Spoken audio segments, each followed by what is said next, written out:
بسم الله الرحمن الرحيم. كتب عليكم القتال وهو كره لكم، وعسى أن تكرهوا شيئا وهو خير لكم، وعسى أن تحبوا شيئا وهو شر لكم، والله يعلم وأنتم لا تعلمون.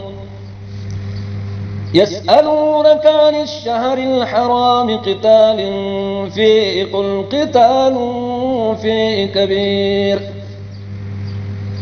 وصد عن سبيل الله وكفر به والمسجد الحرام وإخراج أهله منه أكبر عند الله،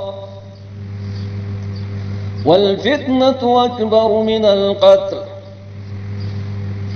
ولا يزالون يقاتلونكم حتى يردوكم عن دينكم إن استطاعوا، من يرتد منكم عن دينه فيمت وهو كافر فأولئك حبطت أعمالهم في الدنيا والآخرة، وأولئك أصحاب النار هم فيها خالدون.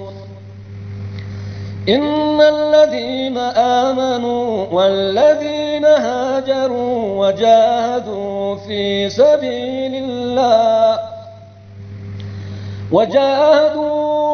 سبيل الله أولئك يرجون رحمة الله، والله غفور رحيم. يسألونك عن الخمر والميسر قل فيهما إثم كبير ومنافع للناس وإثمهما أكبر من نفعهما، ويسألونك ماذا ينفقون قل العفو، كذلك يبين الله لكم الآيات لعلكم تتفكرون.